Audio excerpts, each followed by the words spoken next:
Hello everyone, I'm Dan Pinchbeck, I'm the creative director of The Chinese Room, and this is the Dear Esther Developers Commentary. Hi, I'm Robert Briscoe, I'm the artist on Dear Esther. And I'm Jessica Curry, and I was the composer on the game. So what you're looking at today is a remake of a mod. Dear Esther started off in 2007 as a Half-Life 2 mod that did really, really well in the modding community, which was fantastic, and as a result of that attracted the attention of Rob, who worked as the primary developer on a Source remake of the game that was released in 2012. And this year is another remake where it's been updated for a cross-platform release, and we wanted to add in this developer's commentary just to give you a bit more of an insight into some of the ideas behind the game as it came together.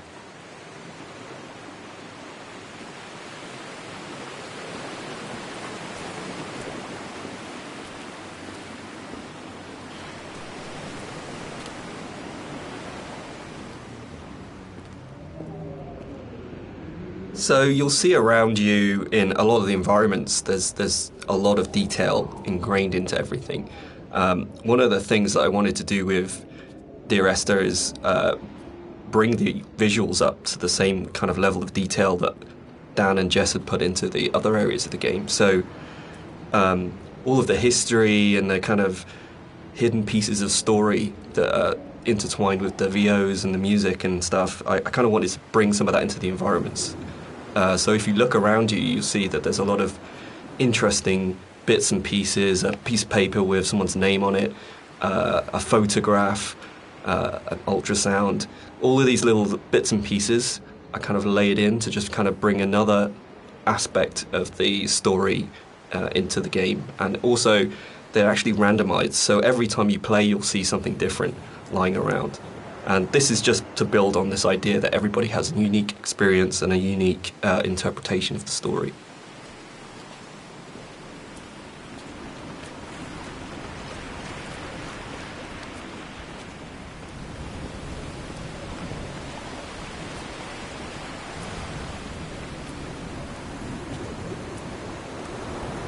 Part of the point about the whole game, I think, was this idea that rather than having a linear straight-through version of the story, that we could have multiple story units for each place you were, and I was really interested in this idea of how you can open up that space that people can interpret.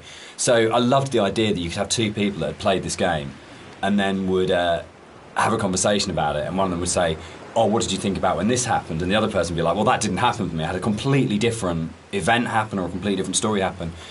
And it kind of feels very gamey in that way, that actually one of the things I love about writing for games is that you hand over so much control to the player that it becomes their story, and that's really, really important rather than trying to force them.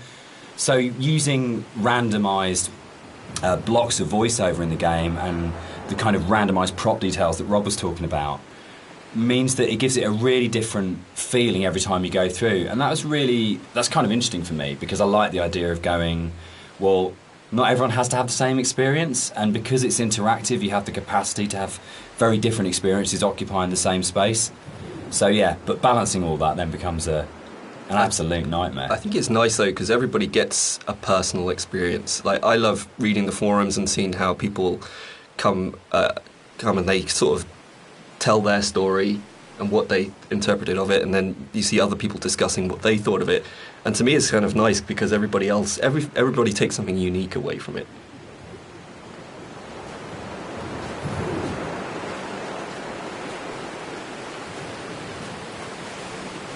When I wrote the music for the mod of Dear Esther, there was absolutely no budget whatsoever for live players, so all the music was sampled. But one of the good things actually forced me to be quite creative about how I wrote the music. So with my background in sound art, I wanted to use samples in a different way that wasn't just using it to sound like a violin. I wanted to time stretch and manipulate samples to make something different and strange and quite unique. But then when we got the Indie Fund money, I had the amazing opportunity to re-record the music with live players. And that was so exciting for me, actually, because that's where it comes to life.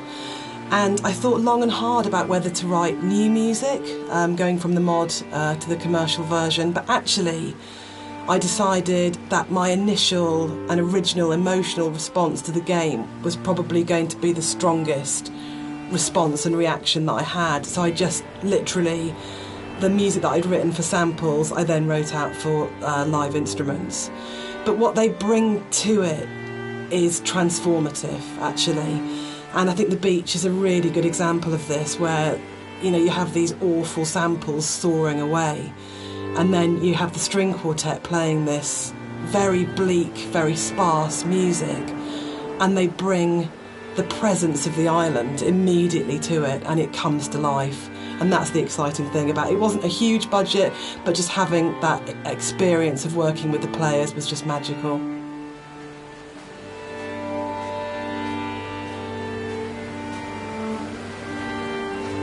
Everything about Esther for me is a dream. The landscape is not an island, it's the dream of an island. The music is like music that you wake up because you've heard in your sleep, but you're not conscious of hearing it. And the language in the story was supposed to be like that as well. It didn't matter the sense it made, it was more about the kind of the shapes it created, if that makes sense. So that the words would kind of were like being in water, like listening to something underwater. It'd be this very dreamlike, symbolic, poetic thing. And it always had frustrated me in games with game writing. This has really changed quite a lot. There was never any space for poetic language. It was very exposition-y, very descriptive, very direct. And you'd have like art and audio would have these amazing creative spaces they could explore. But when it came down to actually writing, you just had to basically go into the room, describe the character, tell the player what to do. And it just seemed like the most boring thing you could do with words in a game. And why couldn't a writer have the same artistic freedom as a visual artist or an audio designer or a musician, in terms of being able to say, isn't this just about creating this kind of emotional tone, this emotional space? And it's really, I still love that about the game, and it's one of the things I love so much about Nigel's voiceover, is it has this really odd, disconnected, kind of dreamlike quality to it, where you might finish the game and not actually understand anything that happened, but you'd have been carried along in the flow of it. And without any kind of sarcasm at all, I get into trouble saying things like this, the same design principle applies as this to Halo. It's 30 seconds of fun, or 30 seconds of depressing engagement, I guess, in our case. But it is about that loop of being in the moment in the game constantly, and that's actually the critical thing that matters.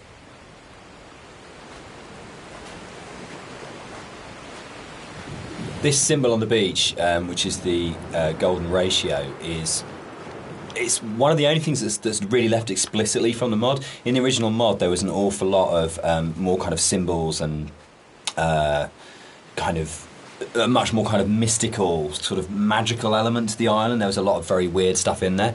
And a lot of them came out of the commercial version because they felt like they were a little bit explicit. And instead, there's a lot more hidden kind of codes and symbols in there. There's still some stuff which you can only actually see or experience if you are not playing the game, if you're looking at it from editor. We had in the original mods things like trees planted to mirror the shape of the M5, or there's a whole bunch of things that are there to represent star clusters and all kinds of things like that.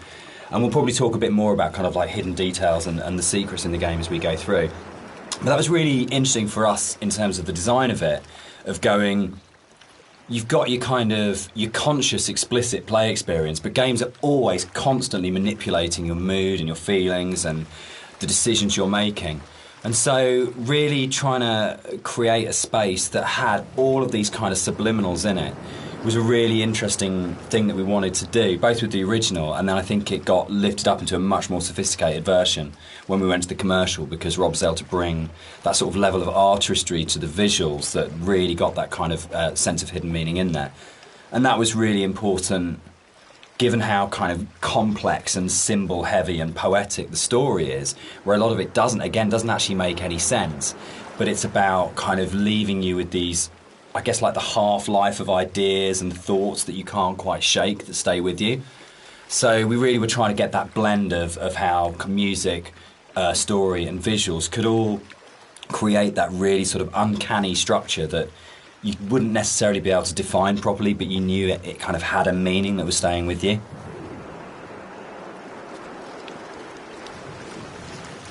So something I wanted to do as an artist was create some kind of reward for the player when they explore the island. There are some areas of the game where it's a little bit more quieter, there's no music or there's no voiceovers. So I kind of wanted to create a bit of an incentive for people to explore. And you'll find around the island that these kind of like random scattered items that are usually slightly out of place from the environment themselves, but in another aspect they actually bring a little bit of story to the island itself, usually to the island or to the actual protagonists or the characters that surround it. So you'll find that around the island these little props and stuff. Just keep your eye out for it if you're exploring.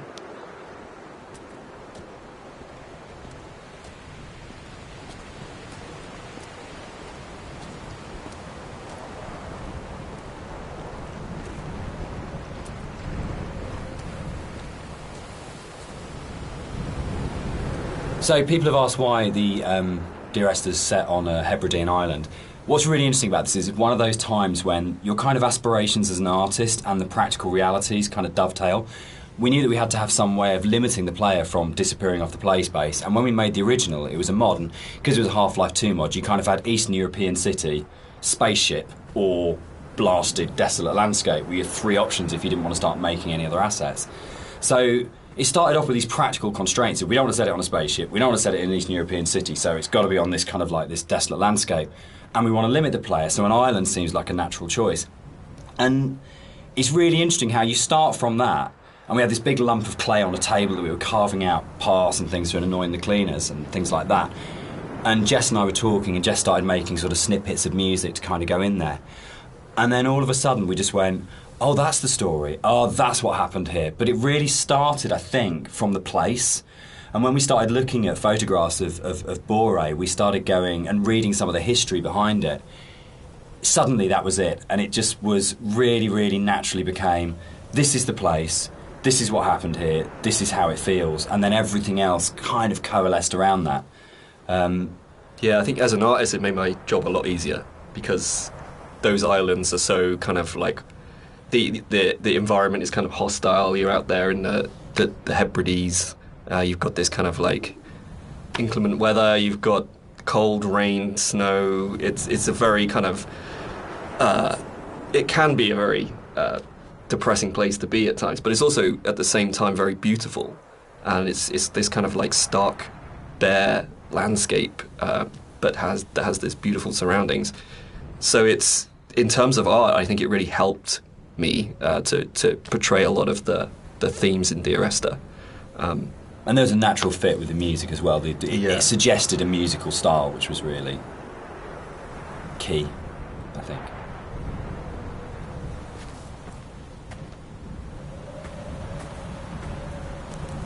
One of the things you're always trying to do as a composer is create memorable themes. And a slight confession is that probably the most memorable theme, which is Remember in Dear Esther, wasn't actually created for the game. Rob's looking shocked. So it was actually from a piece of choral music that I'd written years before, based on a Christina Rossetti poem called Remember.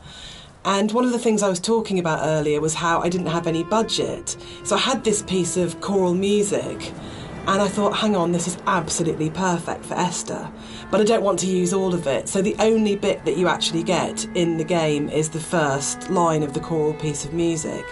But that actually went on to form the main theme of the music that I wrote.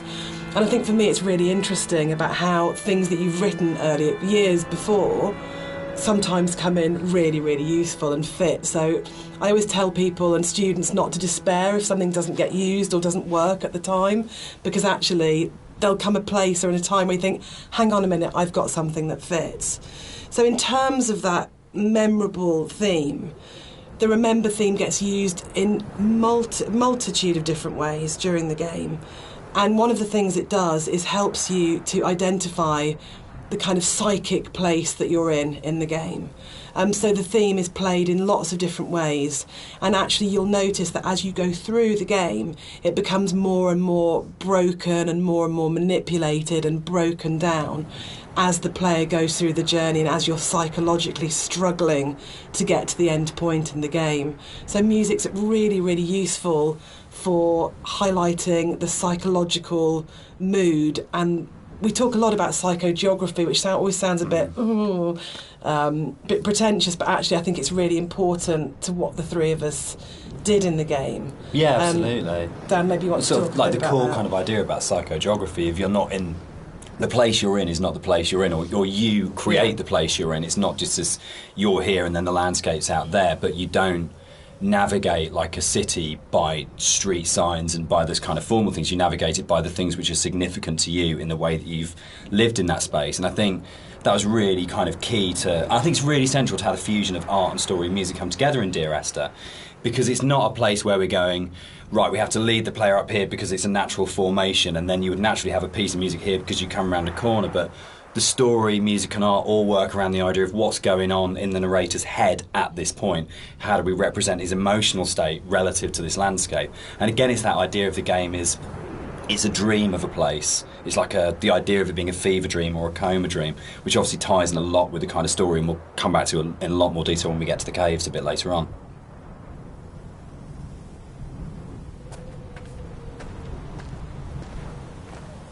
White Lines. Yeah. They actually did this. It was really cool. I found this historical document. They used to do this on Bora and the Hebrides. If their disease broke out, Really? they'd actually chip out and expose the chalk. So if you're on a boat and you were coming to the island, you know not to land because it was infectious, which is the coolest, most amazing... It's one of those things where you go, it's almost impossible as a writer to come up with something as cool as that. It just has to be something that was actually done. And it's so sad as well. And I love this bit and the fact that we can do it because it feels really real because it references a real thing. And I don't know, there's something really special about that. But it was always one of those bits in the game that I thought, we've got to be able to represent this somehow. We have to be able to get these things in here. Yeah, I mean, that's really interesting. I actually didn't know that was actually based historically in real life. But that's really cool. Because, I mean, my thing about the White Lines is that it was this completely surreal thing. But also, it was kind of... It just added to the landscape. It was like, whoa, what the hell is that?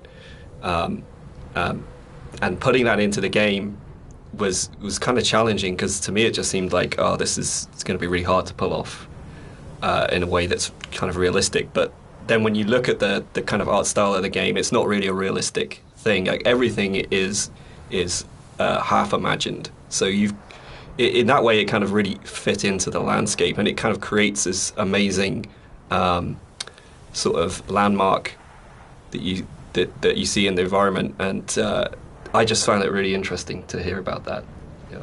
I think it's one of those things where it's not a realistic place. And I mean, no game is a realistic place anyway, but one of those things where understanding that you're making something which isn't real and you have that kind of capacity to explore it artistically.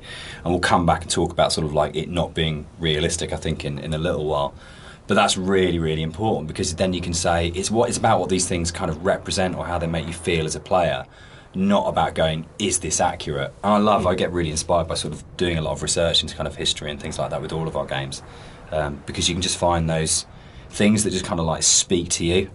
But it's amazing you can find that in like an 18th century book and go, that really speaks to me now, that has meaning now, and that's fascinating, I think.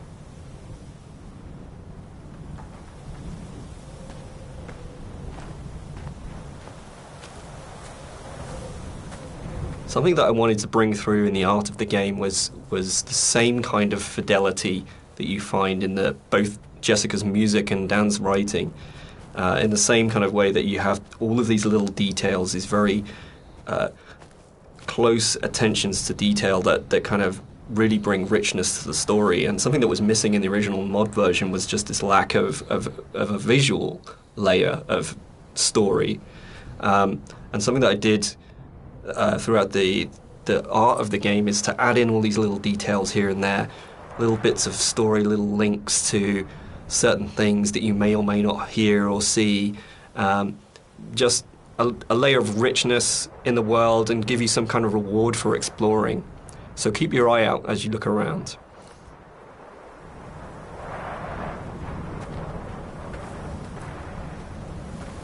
There's a scene in Donnie Darko where Drew Barrymore's playing his English teacher, and she talks about Celador as being the most beautiful word in the English language, and about it's the sound of the words together. And Dear Esther actually comes from the introduction from a Faith No More song, the Crab song on the first album, Introduce Yourself. And there's a point where I think it's Chuck at that point as the vocalist before Mike Patton just says Dear Esther, and it really lodged with me because the sound Dear Esther just has a really amazing sound to it. And I think when we started making it, and the idea of it being these series of letters to someone came through, it just came straight back out of going, that's just a really beautiful sounding combination of words. And I think that really sums up the whole approach to the writing in Dear Esther of what's the most beautiful combination of words and images we can put together, and to do it that way rather than writing a traditional plot as such. So yeah, Dear Esther, Faith No More and Doom, that's where it comes from.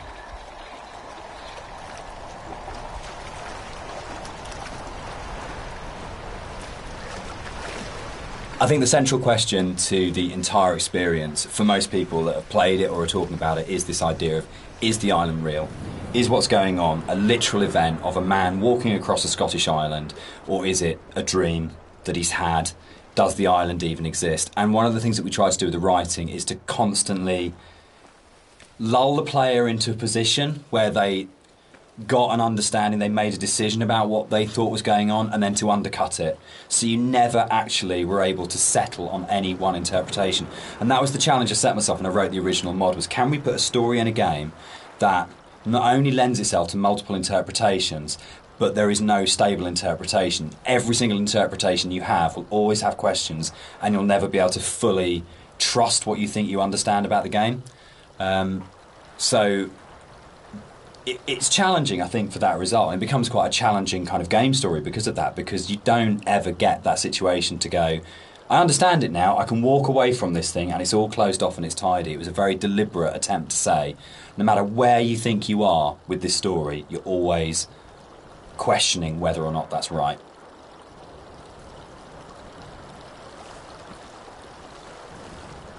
One of the things that's been most commented on with the audio and the music in Dear Esther is how sparse it is.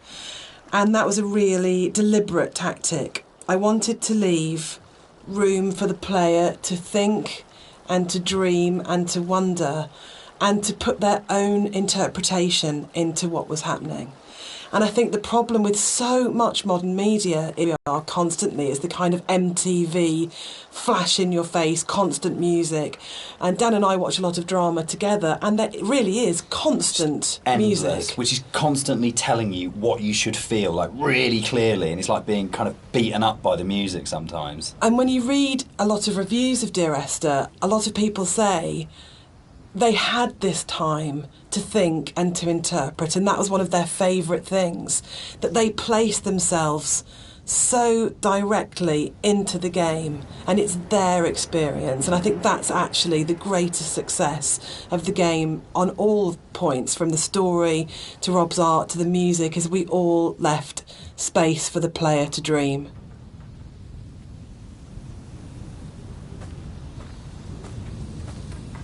So there's a lot of places in the game where you see a lot of strange things, and this is very deliberate.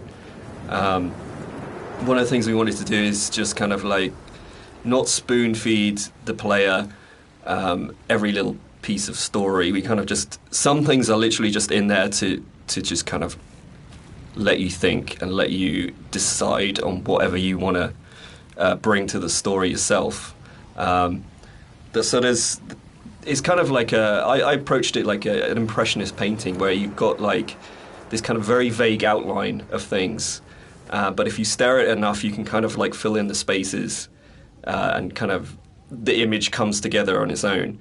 So a lot of these kind of strange pieces of geography and stuff, that's really kind of deliberate in some ways, just to kind of keep the player's mind open and kind of bring their own interpretations of the story through that.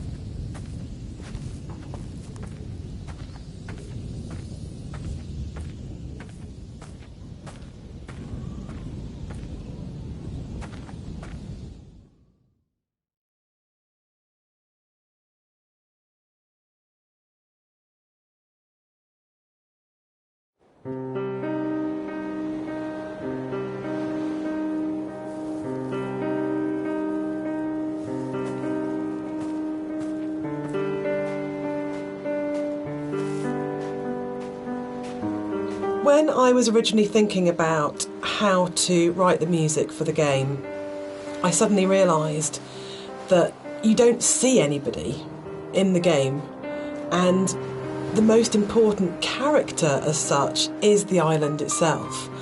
So one of the things that I did with the music was to write the island as if she or he were a character in its own right. And that's really important, I think, that you're going through this space and actually it's completely devoid of people, but the music in a way populates the island, and that the voice of the island speaks to you through the music. Which is interesting, because I think that's really come on in terms of later games we've done, that sowed the seeds for the way in which we approach music in Rapture, where it was very specifically the voice of characters. And Machine for Pigs as well, where the music was about being Lily's voice in the game, Lily's representation in the game. So it's interesting how, looking back on Esther, a lot of those kind of ideas were tried out here that then came on to take other forms in stuff we've done since.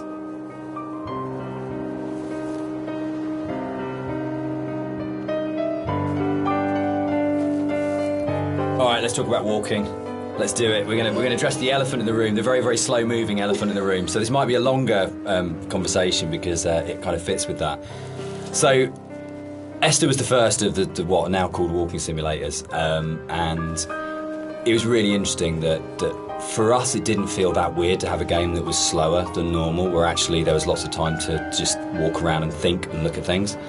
And it was amazing at the time how this was seen as completely revolutionary, and it's really interesting, and it's amazing to see how many other games have kind of like taken it on board. For me, it came from, I didn't see it as being odd to have a game where very little happened, where you thought about what you were doing.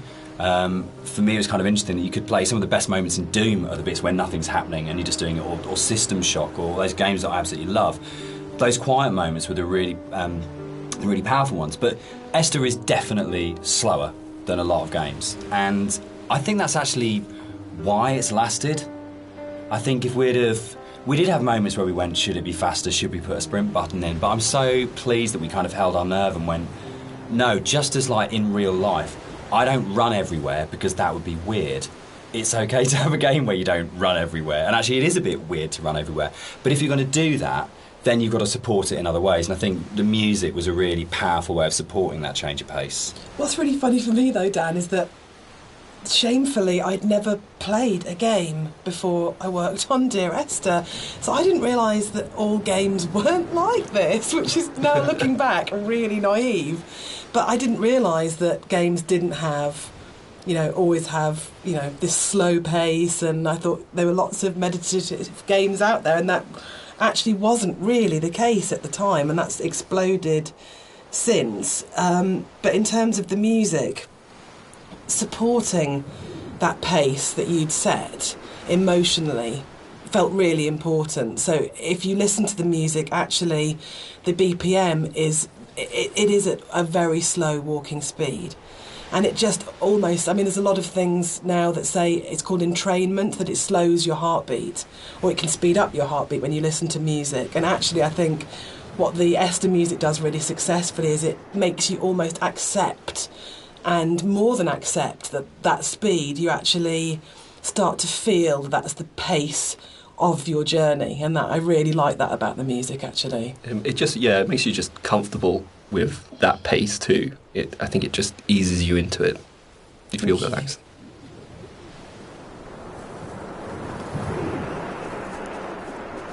The radio mast in Dear Esther was obviously there as a really important kind of design feature, as well as its place within the story. And that, I think, came from, it was really interesting, it being a Half-Life mod to begin with, and the Citadel in Half-Life 2, that it tells you how far you are through the game. You're always looking up to the skyline, am I closer to the Citadel, can I see it? And it lets you know how near you are to the end of the game. And it was really important because Esther's so open in a way, and because there isn't this, you're not using kind of shootouts or kind of gating it with combat encounters to kind of constantly keep you moving.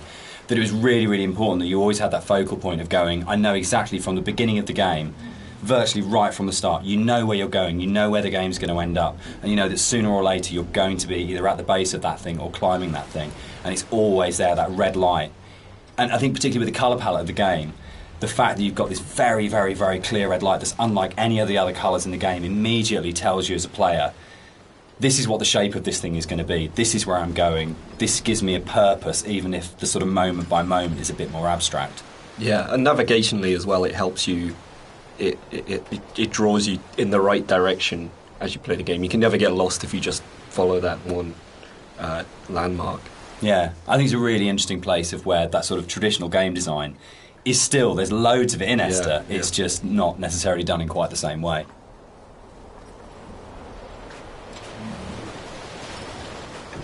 So something you'll notice as you look around the environment is, from a distance you see the landscape. It's kind of a beautiful place in some ways, but something I wanted to bring to the game was that there's this second layer beneath the surface. Whereas if you look at things closely, you see that the actual island itself is very polluted. It's kind of very rotten. Everywhere you look, every rock, every grass surface, it has this layer of filth on it, and it's kind of been put in there just to kind of emphasize further that this island is a really unpleasant place to live. It's like if you scratch the surface, you see like just how corrupt this island is.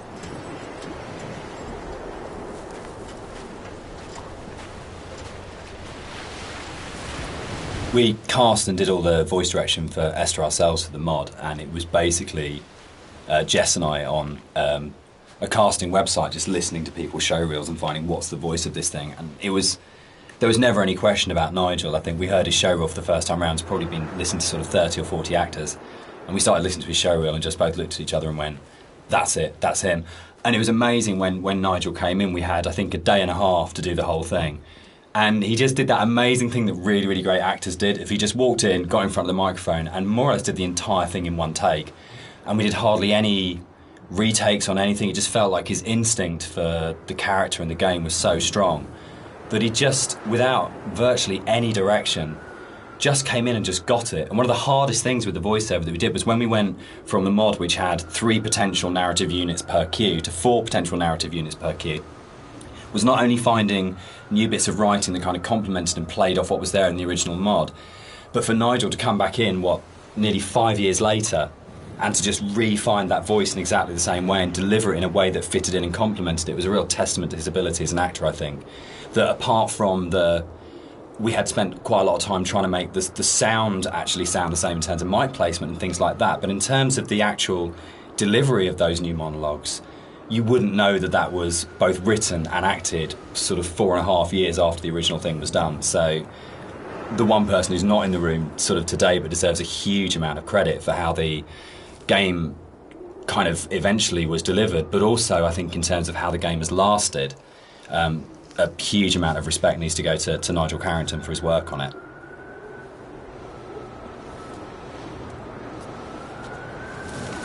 So this hole in the ground was kind of a difficult thing in some ways. It's a bit of a challenging aspect of the game. Because, in some ways, it kind of like, I think for me, we wanted to have this kind of this pit here, and I wanted the player to be able to actually go as close as possible and like look over the edge and kind of have this feeling of dread and stuff. But the other issue that we faced was like, what happens if the player just jumps into the hole? Like we have no real death in the game.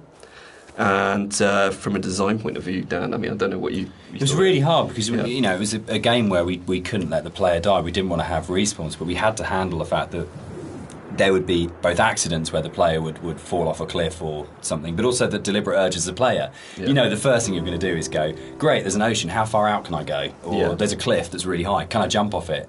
And how do you have death in a game where you can't have the player die? Because if the player starts breaking up the experience by dying and reloading, then you're you start breaking the experience a lot. So yeah, I mean, we didn't want to also have like artificial boundaries, where it's like an invisible wall If you take a look through the game, you'll never see a place where you think you can get to, but you can't. There's always some kind of actual natural boundary or man-made boundary. So yeah, that was the other thing. We didn't really want to create this invisible wall around this thing. So it kind of, the whole drove the way in which that sort of the very weird audio visual, probably one of the most dreamlike bits in the game, where if you do die and you get the kind of the heartbeat and the strange flashes of visuals. And I think in a lot of ways, if we hadn't had the hole there and we hadn't had a place where we go, right, players will jump in this hole, we have to start from that basis, they will throw themselves down this hole, it kind of gave us the impetus to really, really focus on it. And I think the stuff like the drowning deaths and the cliff deaths are strong because the hole was there, and I'm not sure if the hole hadn't been there, whether or not we'd have arrived at that way of handling it, which I'm really proud of. I think it's a really incredibly creative, interesting way of handling a player going out of bounds and of actually being able to reset the game when the player's basically done something you ideally wouldn't want them to do. Yeah, and I kind of think it fits well with the theme of the game as well, because you don't really know what's just happened. Yeah, it's not like you hear a death sound and then you kind of respawn. It's this kind of like very soft, very ambiguous change. You know? There was a point in the original mod where if you died, it would do the whole Half-Life major fracture detected. Yeah. It always brought a really good tone to the game. Yeah.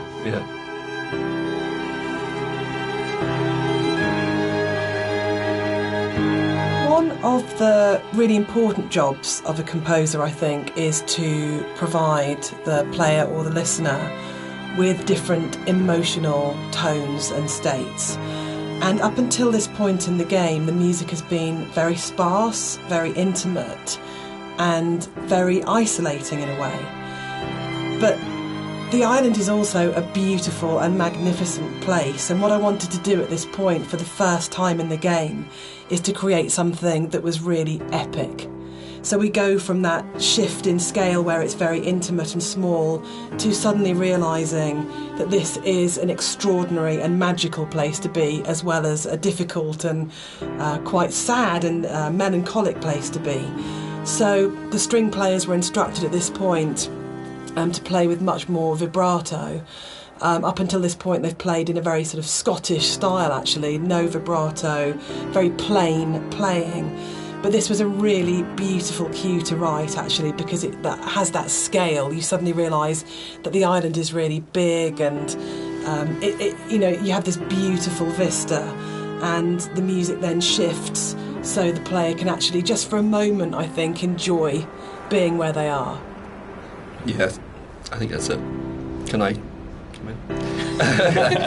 Yeah, I was going to say, this is actually one of my favourite parts of the game. It's just where everything, all the elements kind of come together perfectly. You've got the music, which is just epic, as Jess has said. You've got the landscape, which is kind of like this big open space. You've got all the little bits and pieces that I put into the detail of the environment, like the movement. There's leaves blowing around, there's the clouds in the sky, there's the mist rising off of the grass.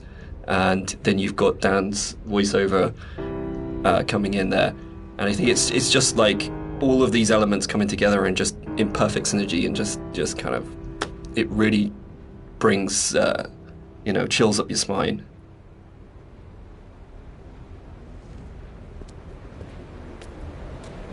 Inside the bothy, there is a randomised chance that you can find an ultrasound picture on the table, and I think it's the one instance of randomisation in the game that is like the pinnacle of it, because the idea that Esther was pregnant when she died changes everything emotionally about how you understand the story.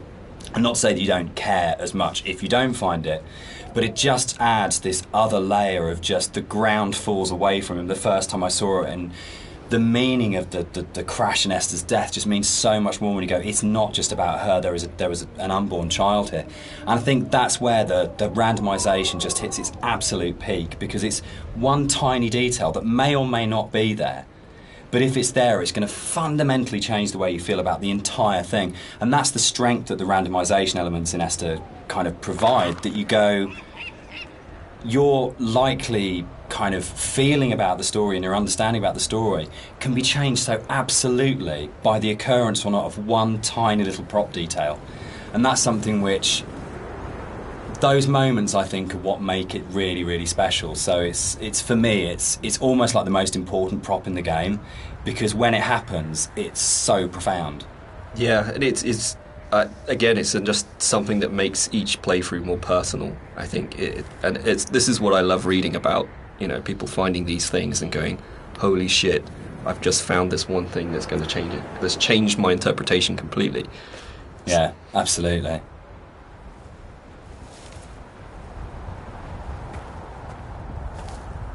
So as you leave the bothy and the seagull takes off, that's the one jump scare in the game, which is kind of interesting, because when we made it, we kind of had to, we kind of called it a ghost story, but there was no intention really. We kind of wanted this dreamy, hallucinatory type thing. But when it came out, people started coming back and saying, this game is absolutely terrifying. I was really, really frightened. And that was really amazing. And I think it's because nothing happens. We're so trained in games to go, there's stimulus all the time, that if nothing happens, you're waiting for something to happen. And kind of, I tend to go back to again and again Space 2 when you go back to the Ishimura, and it's like the best bit of Dead Space 2, because for what feels like hours, but it's probably only about 15 minutes, nothing happens and no necromorph comes at you, and it's absolutely terrifying, because it's just this space and you're just left in it. So I think the kind of the bird here is really interesting, because it can actually really, really make you jump. But I don't know if that was part of why people were saying that the game was really scary, but it was a real surprise when people started coming back and saying, this is a frightening game. And I don't know how much of that is to do with the ideas in the game are frightening when you think about them, and how much of it is to do with just the emptiness and the lack of kind of things in the game make it a really quite stressful or quite frightening place. But it was a real surprise, I think, that sort of reaction from a lot of players when we shipped it.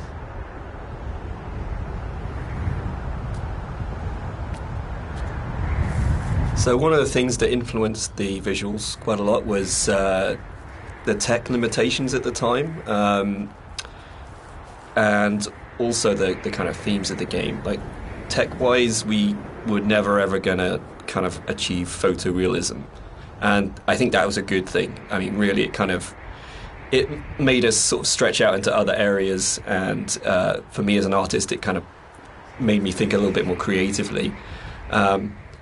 I did a few tests at the beginning, and when I realised this wasn't possible, I kind of went back and I kind of did some research on different styles, and one of the ones that really struck me was this kind of impressionistic, painterly style, where it's kind of like there's just enough shape and colour there for you to form an image, but a lot of it is just your imagination. It's kind of like the believability of the environment is in your mind. So this is something that I really wanted to bring over into the game, and you'll see a lot of landscapes that kind of look very surreal, very kind of unreal, and that's mainly due to this impressionistic style.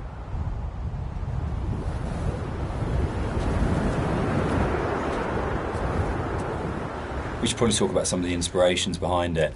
I'm on a strict you don't talk about Stalker kind of thing going on here. But when Rob and I started talking, I think one of the first things that we kind of discovered was how much we're both obsessed with Stalker. Yeah. And I think that was one of the major things behind it in terms of when people talk about game inspirations. I mean, for me, there's a lot of FPS stuff in there, Doom, System Shock, but I think Stalker probably more than anything else. And Roadside Picnic, the Strugatsky novel that Stalker's based on, of the idea of this incredible space that you didn't understand, that's simultaneously beautiful and threatening. And I think sort of Tarkovsky's kind of films kind of play into that as well, particularly his version of Stalker, that you want to have this place that you feel rather than think about. And for me, that was like really kind of core to all of the inspirations for the game, was this is a space that is about feeling, not thinking. Yeah, I think the movies in particular, I think I hadn't watched the movies. I'd read the book and I played the game, but when I watched the movie, it kind of all made sense to me, like why I like the game so much and why I like the story. It's just like every shot is like a painting. It's like every shot has its story to tell. There's very little dialogue in the actual movie itself. There's just these long, lingering shots, and each shot is amazingly beautiful in its kind of desolation. And for me, that was like a huge influence, you know, like trying to bring some of that through into the environments. So that is definitely something I'm going to struggle not to talk about.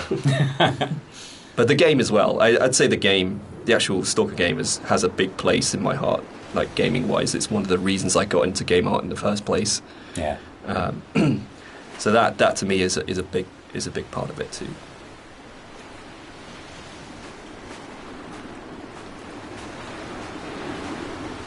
One of the more interesting and challenging things to do in the visual side of things is to kind of create an emotional connection with the player.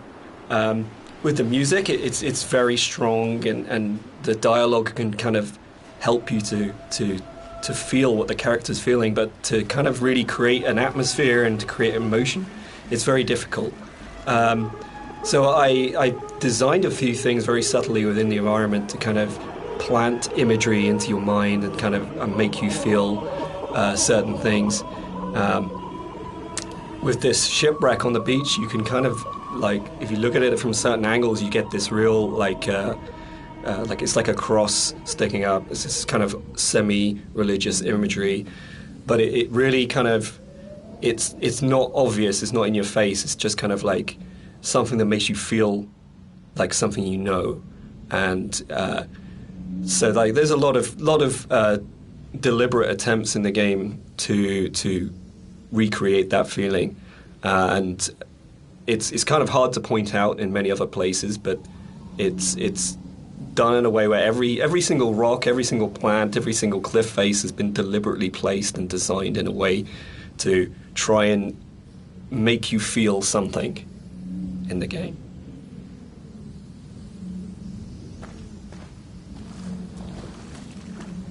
This is another of my favourite bits in the game, where you come along the edge of the sort of gully and you find hundreds of books, and it's one of the first times where most explicitly there's the suggestion that nothing you're seeing is real, because there's just no way that this can exist, and it's a really amazing, uncanny moment.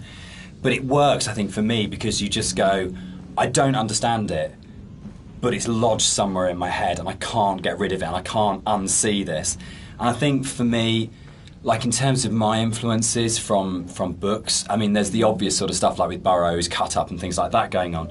But it comes to the kind of books that I really love, that, like Roadside Picnic, or the other one by the Strugatskys as well, I absolutely love, is The Ugly Swans, that's just full of these images that you go, I don't understand, I literally have no idea what's going on here, but I can't shake it, it's just got its hooks in me. And I think more recently you've got books like Jeff Vandermeer's Annihilation does this so well, where nothing is understandable, but you feel the logic, but you can't understand the logic, but you feel like the logic's there.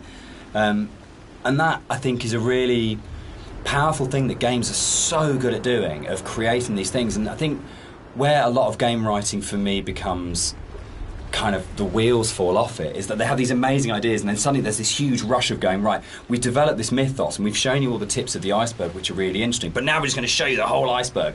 And actually that's never that satisfactory as a player, because it robs the mystery. And I think the best game writing is those kind of moments where you go, I feel like there's something just outside the edge of my vision or just on the edge of my hearing, but it's the confidence to go, that's it, that's all you get, and the rest of it is up to your imagination. And I think it does loop back to games like Stalker. I think Skyrim at its best does it so well, where you just have these moments where you think, I want to know, but it's going to be down to my imagination to draw those things. And the player's imagination is the most powerful thing you've got in your design kit. There is nothing you can put on screen, there is nothing you can do with audio, there's nothing you can do with dialogue that will ever be as powerful as the player's own imagination. So if you oversell the idea and oversell the image, what you're actually doing is you're kind of not only robbing the player of the opportunity to invest in the game, but you're also fundamentally opting for a weaker tool than what the player can bring to the experience themselves.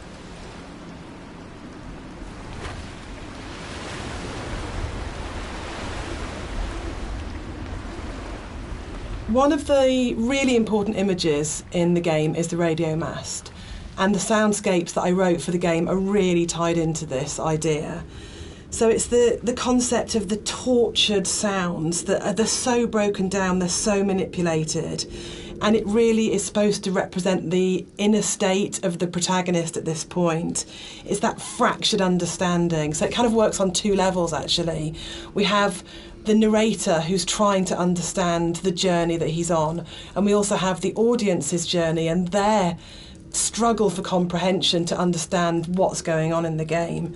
So this distortion, this breaking down, this fragmented, kind of tortured sound really ties into the idea of the radio mast and that idea of communication, actually, that the game is trying to communicate something to you, the narrator's trying to tell you something, but it's so difficult to understand what that is.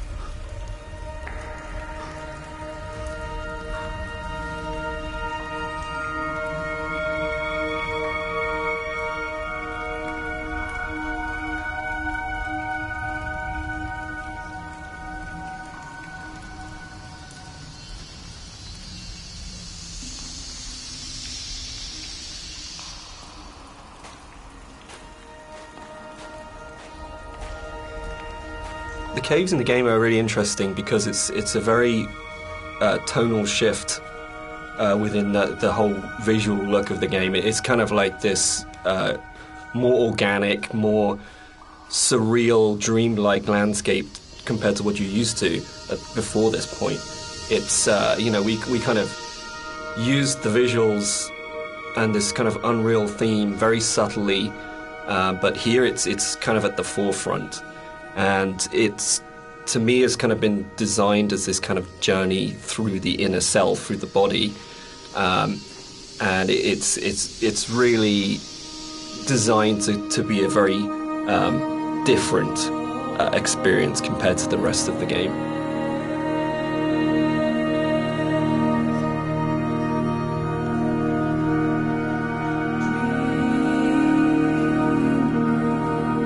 This, for me, is probably the most pivotal music cue in the game, and it's the one that most people write to me about to say that they are absolutely obsessed with and they love.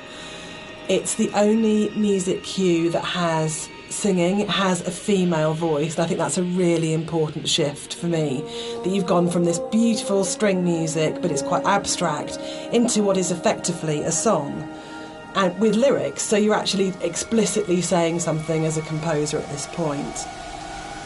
The other thing that I think it's important to say for me is it's the biggest shift from the music that I wrote for the mod. It's the same music, but the act of having it sung by an amazing singer. I sang it on the original and it's really bad, and Clara Sanabras re-recorded it. And it's what good actors do, it's what Nigel Carrington did, it's what good musicians do, and they take something that you've created and they just shove it up into the next level and make something that's good into something really extraordinary. And also for me, I think it's a point where the environment art and the music just meld so beautifully and so seamlessly into one. I mean, on a personal level, I've played the game hundreds of times now, and I still enter the caves and I look at Rob's work and I'm just absolutely overawed, just gobsmacked by its beauty. And I just think it's a really magical moment in gaming for me, actually. I know that probably sounds really dramatic, but I just think it absolutely hits something where everything just works together. And the music is so dreamlike. You know, Rob has talked about the journey through the body, and I think that's absolutely, for me, the music becomes so organic and fluid and actually very feminine and female at that point. You're hearing the voice of his love.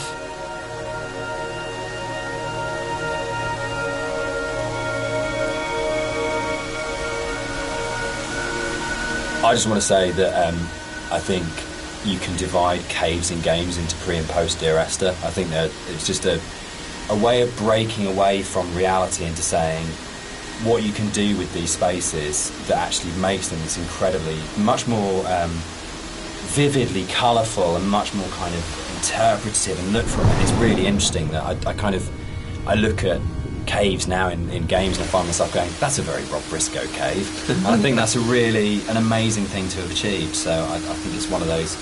It's great paying other people's work compliments. I enjoy that because you never feel like you're being big-headed about yourself. But I think it is. I think particularly it does come again down to that blend between the audio and visuals that just, it's a real high watermark. I kind of, it's one of the areas in all of the games we've made that I'm most proud of. I think as well, you think you know what you're getting with Dear Yes. Esther for the first 45 minutes of the game, wherever we are at this point, and then you step into something completely unexpected and completely new, and I think it just throws the player such a curveball in such a wonderful way.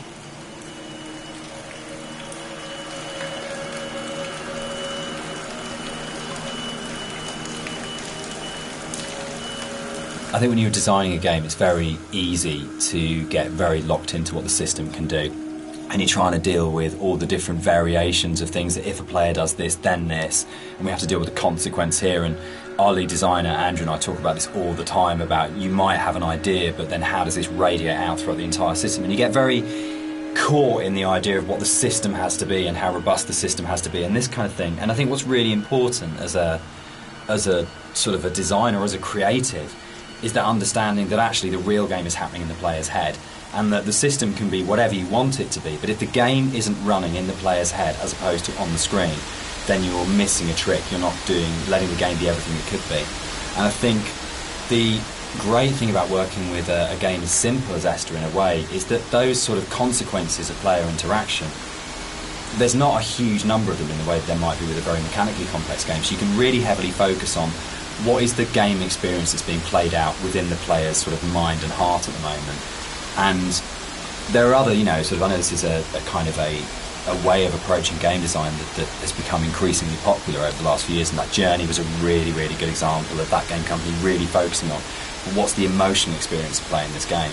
But I think, again, it's probably one of the reasons why Esther has lasted as long as it has done, because it's not a mechanical exercise, it's an exercise in trying to inspire you as a player to have the deepest experience and the deepest engagement, and to really run the game in your own head rather than being something that you're sitting 6 feet away from, kind of interacting with. I hate interaction as a term for that. I think it becomes very cold and mechanical and systems driven, and really interaction is completely trivial and pointless if there isn't an emotional engagement with the player and you haven't moved it away from the screen and into the player's head.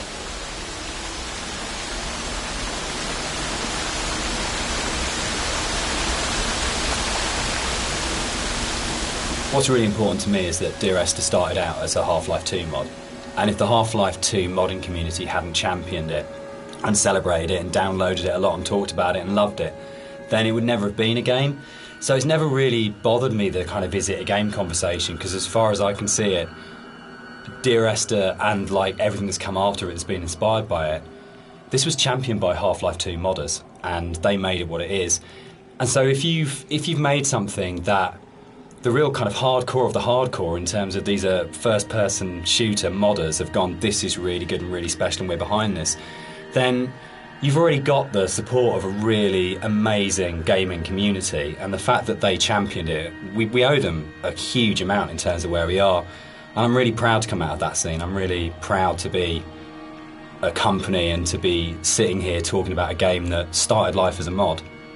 Yeah, I think they're the ones that have really kind of like pushed us forward and given us the passion to be able to take it to a commercial level and give us the confidence to make us believe that there's an audience for this kind of thing.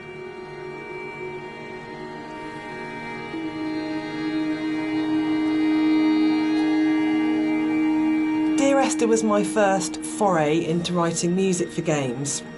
And I actually approached it very traditionally, so more as a film score than a traditional interactive game music score. And what's really interesting for me is that the lack of interactivity in the music was never a problem for anybody that played the game. and that's a separate discussion, but there's a big schism between game music composers of how much the music should be following the player at all times in terms of interactive music. But one of the reasons I wanted to say something at this point was that this was my little first journey into thinking about how you write music for games rather than films. So I had this song that was a certain length, and Dan said, well, we don't know how long the player is going to take to traverse through that space. And I thought, oh no, he's right, and slightly panicked. So this was a very simple solution where the song was split in half, and then I wrote some drone music that could just play for as long as was needed as the player walks through the space, and then the second half of the song would seamlessly play. And it's very, very simple, but it's quite emblematic for me in terms of my career, because it was the first time that I had to think about the player. Because with film music it's so simple, you know exactly what's going to happen when, but this concept of interactivity was so new for me, so I kind of look back at it fondly because it's quite a basic approach to, you know, compared to something like Everybody's Gone to the Rapture, where that was an open world adventure where I had to really think about the player and their movement through the space. So I kind of look on this very fondly, this moment in the game.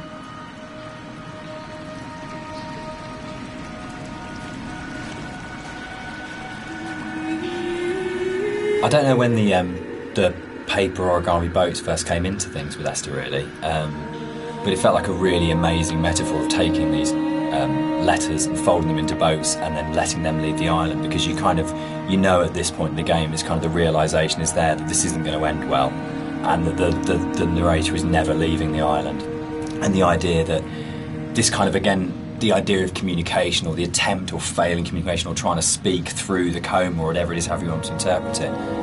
But the idea of putting the boat in the underground river really felt like it kind of reinforced that sort of dream-like kind of quality of the caves, of actually there's something really sad about this one boat, because when you see it go past, you know that even the boats aren't going to leave the island. Like this is something which doesn't have a tidy, neat kind of like resolution. And there's, even if you don't sort of think about it to that sort of level of depth, there's just something. It's one of those things that I really love about games that you can do, where it's just a moment that has a really distinct emotional tone to it, that you go, there's a pause when you see that boat goes past, that I just think is, yeah, it's something special you can do with kind of media like games.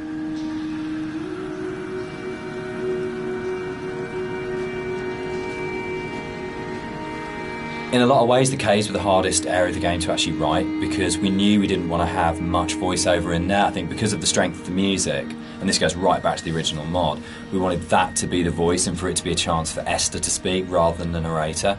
And we also wanted to have this break, so when the narrator came out from the caves, you had a real definite sense of something happening, and that he had changed as a result of this journey. So it meant really felt wrong to have a lot of voiceover within there, but then that made it really difficult, because then it was, you had like 4 one-sentence lines in there, and each one of those had to have an absolute clarity and to really, really kind of work. So I think for me, it was really interesting. It's like the difference between writing kind of fiction and writing poetry. When you read really amazing poets and you have that incredible surgical precision where every single word is considered and placed so absolutely, and rather than being able to kind of, because the narrator rambles quite naturally, it was able to, you could kind of get into the flow of the narrator's ramble in other places in the, write like a poet, of going, every single one of these words, every single cadence, every single sound has to be absolutely perfect, or it'll just feel like the narrator's voice is intruding on the rest of the experience. So it was, yeah, I think definitely the most challenging area of the game as a writer.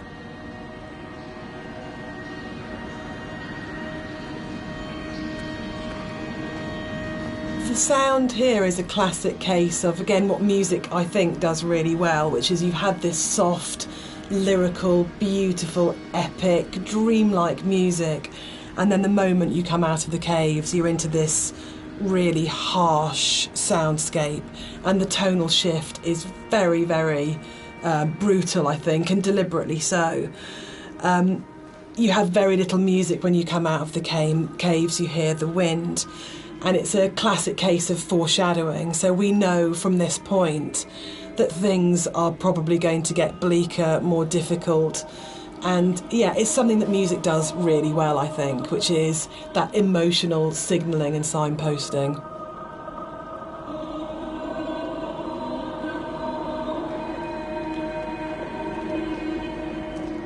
This whole area moved, didn't it? The original mod, this was a cave right at the beginning of the caves where everything was written, and it moved to the back end of the level, and we have this long corridor that's full of these kind of it's the point of high madness, I think, in the game, isn't it? Yeah, it's kind of just where you feel like you're losing the plot completely, both like visually and auditory, and you know, it's kind of like this really frenetic moment for me. I think it's where you feel most that you're underneath a mountain, and you feel the weight of that mountain, and just I loved the idea when we were, you know, putting through it of what would it actually take to do this, like to actually paint all these symbols and what is going on. And it really is quite an explicit kind of thing of madness of going, you would have to be insane or very, very disturbed to actually do this, and what is the process that this person's trying to work through, what they trying to achieve by this. And I think it really strengthened it, making it a crawl through a tunnel as opposed to just a static location. Yeah, I think it's the consistency and the coherence of the symbols is a lot more broken down as well. Like you see some symbols before like scattered around the environments, but at this point they're like right in your face, and they're kind of it's just total madness, you know. Any kind of meanings have been crossed over and confused, and you know, I think it really helps to bring the tension up at this point in the level as well. So you're kind of coming out of this dreamlike state a little bit. Yeah, you kind of know that you're getting towards the end of the serenity into something that's a bit more disturbed than that. Yeah.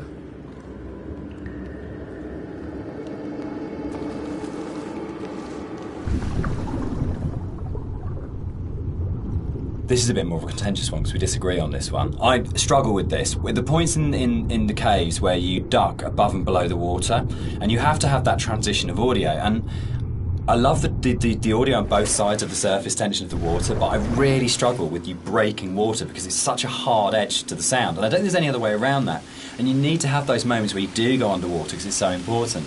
But it's one of the areas that's never sat very comfortably with me because I feel like in a level which hasn't got a single edge in it, it's the one edge within it, and it breaks me. And that's why I think it's so successful, because you've been lured into this completely hallucinatory, dreamlike world, and then all of a sudden, as a player, you're literally gasping for breath. You're coming up for air, and I think when we're talking about that metaphor of the body, for me, it's so about birth. And it's about this coming through the water, and actually it's a moment of realisation for me, but then you're having to go back under again and you're diving down. So for me, without wanting to sound incredibly pretentious, it's about the fight between the conscious and the subconscious and that struggle. Booyah! There's actually a really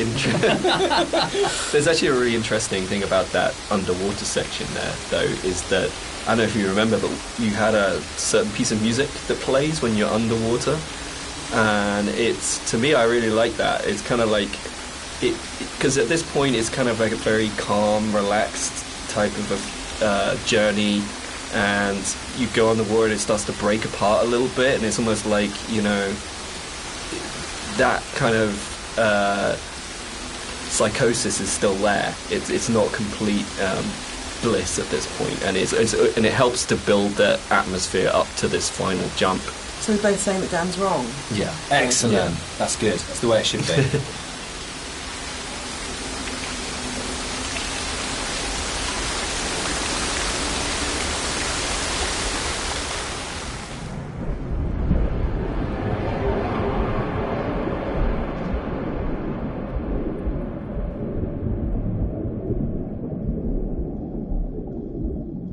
The motorway scene, the biggest new addition to between the mod and the commercial version. This didn't exist in the mod at all. It was a completely new thing.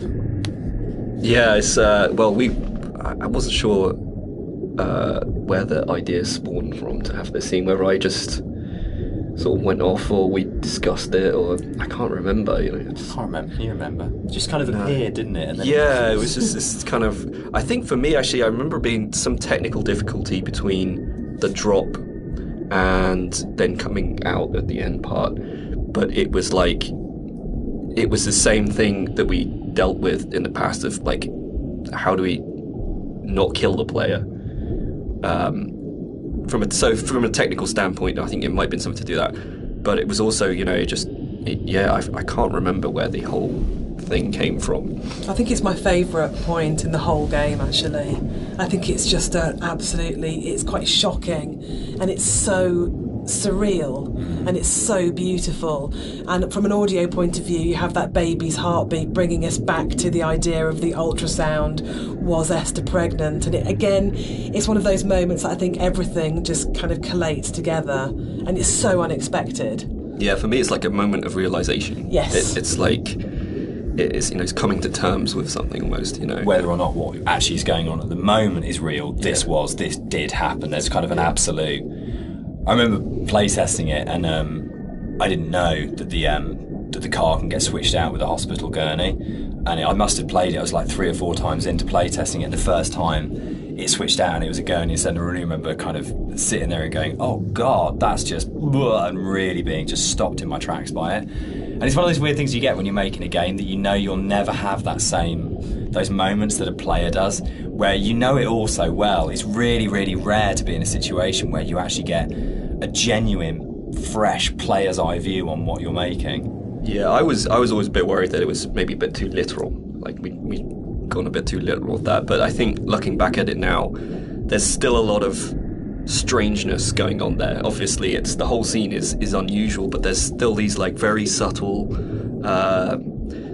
details that are there that kind of still making you think, what does that mean? Like I think if you look closely, there's like coins scattered around and things like that. It's and for me, it's, again, sorry to keep going on about it, but it's about layers of subconscious for me. That you start overground, you go into the caves, you go deeper, you're falling down, it's going down the rabbit hole effectively, and then you go to the deepest level, and that's actually the truth, that's the reality, that's what happened.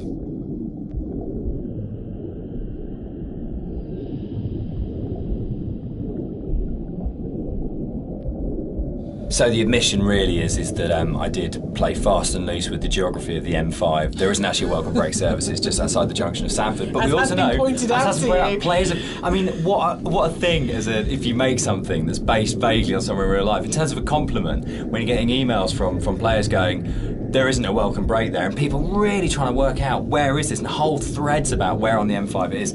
That's just the most amazing feeling. But I think what I think works really, really well in Esther, and again it's something that I think is really carried forward to our other games, is that a lot of the time we're not dealing with kind of like big, glamorous, amazing, epic places. It's a sort of like a ratty little island in the Hebrides. It's someone who lived in Wolverhampton. It's just outside, a service station on a stretch of the M5. And I think that earths what's going on. Gives it a realness as well, particularly when you sort of put it against the surrealness of the caves. Actually, you're kind of going, this is really surreal and this is really, really dreamlike, but actually I'm talking about, a car accident just outside a little chef, and that playing off those two things against each other. It's like making the ordinary extraordinary. Absolutely, yeah.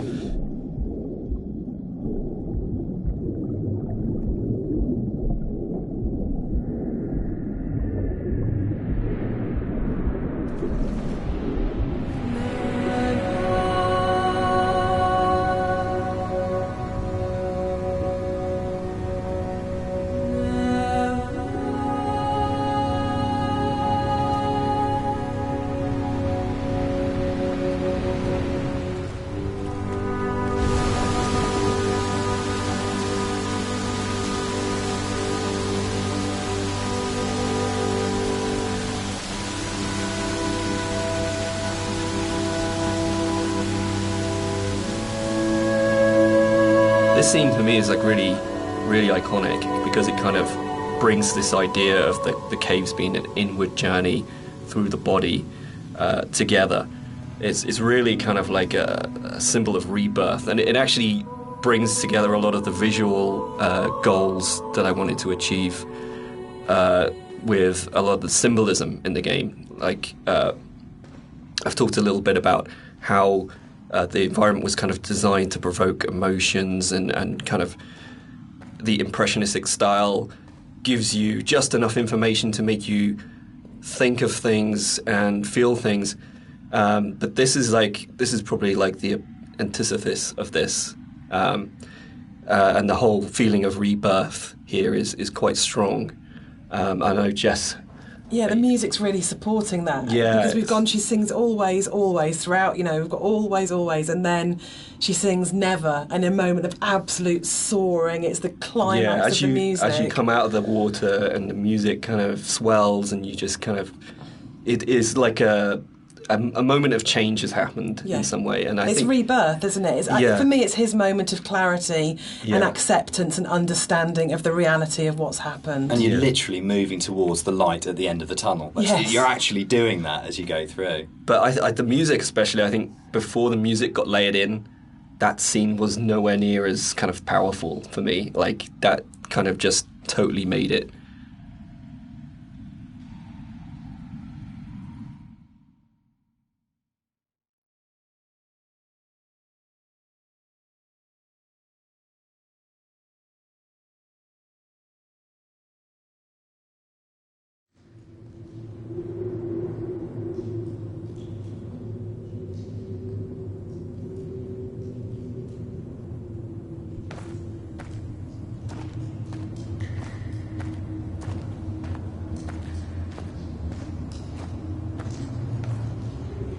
Dan and I had worked on lots of projects together, non-game projects, before we made Dear Esther. And I think the thing that links all of the projects that we've worked on together is that idea of hidden stories and layers of stories. And one of the things I wanted to do with the music was to embed hidden little hints and stories into it. So the music that you hear here has Morse code. And the Morse code is spelling out the word Esther. And I really, really liked this concept of that some people would understand that it was Morse code and try and figure out what it was saying. It also provided a really interesting rhythmical dynamic. And it's just about these ideas of hidden stories and layers, but it also starts to emphasise the obsessional nature, I think, of the story in Dear Esther, and his agitation and actually slight panic. So you're getting this rhythm that just repeats and repeats and repeats obsessively. So I think even if you don't understand that it's saying Esther, and even if you don't understand that it's Morse code, you're still getting this feeling of this obsessional repetition and slight panic that he has. And again, it's kind of it's the new chapter, and it's spelling out that something has changed at this point.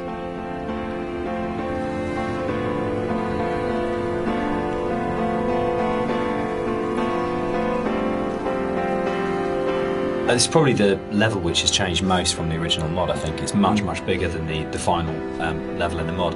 One of the major changes in there is in the original mod, the whole side of the cliff face was covered in painting and writing, and a lot of that moved inside to that corridor in the caves where it's really obsessionally painted on.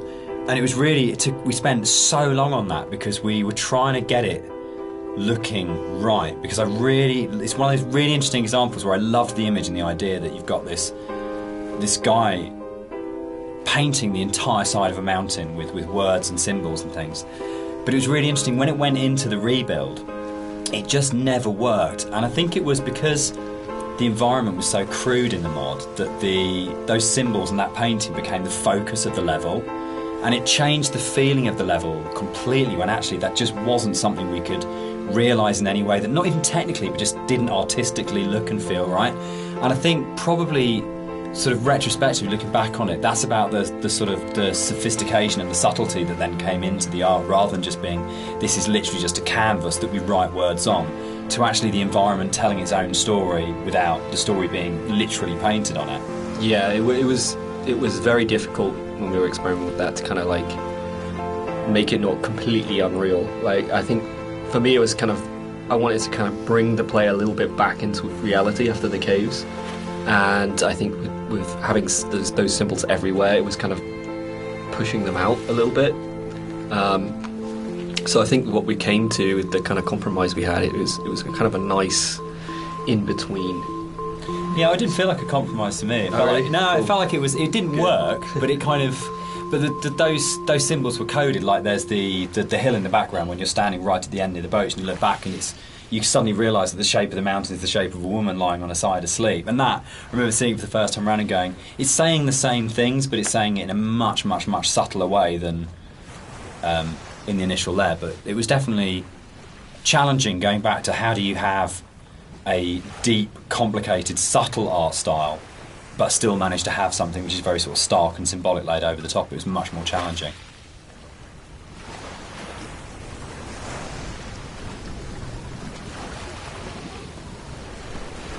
I think one of the most fascinating things for me about planning this director's commentary has been that in previous years, when all the three of us have talked about Dear Esther, we've talked about the interpretation of the player.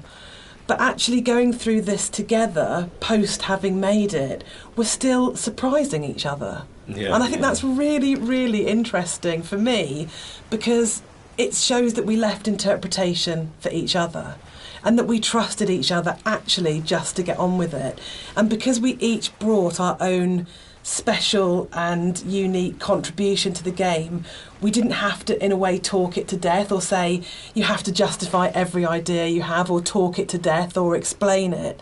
That Rob's idea that the island is very tainted and corrupt, and my idea that Dan didn't know that the whole level of the caves is a birth metaphor.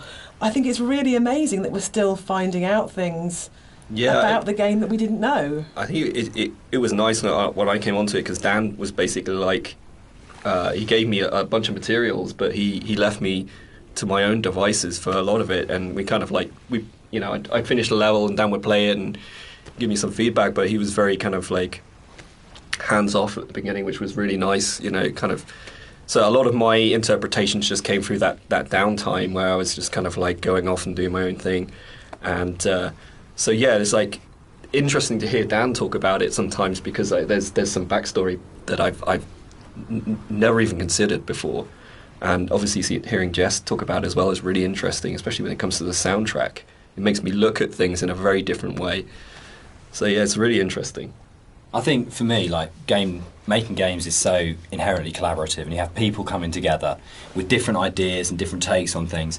And in a way, the least interesting thing you can do with that is to structure it all so heavily that there's no space for each individual person to bring what they're thinking to it. And I think the best games, well, for me, my favourite games are ones where you can really feel the personal footprint of each individual developer and aspects of it, and it feels like it has been a genuinely collaborative exercise where everybody has thrown ideas into the mix and everybody is bringing something to the table rather than people are just following a kind of a really structured plan. So yeah, I think it probably is one of the reasons why Esther has had the sort of life it's had since release, is because there's 4 people if you include Nigel, all bringing very different things to it, and it gives it a huge amount of depth for something that's so simple on the surface.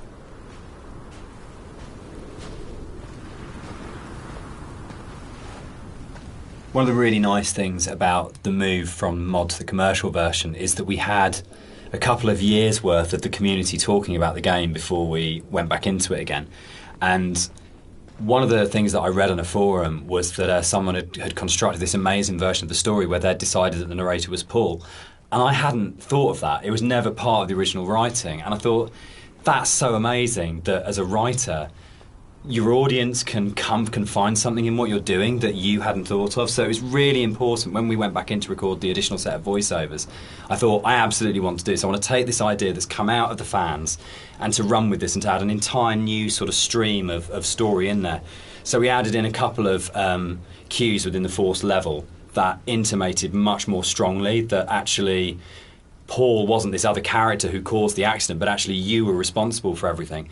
But again, it was then trying to find that balance of not overcooking it, so you weren't led to that idea, but just if you happen to have the combination of just a couple of narrative units, then you would possibly come to that interpretation. But it was really amazing to be able to say, it felt like giving something back to the fans that had enabled us to make the remake in the first place. And it's always a lovely moment as a developer to be able to recognise your fan community and kind of say, thanks, this one's yours, this one's here for you.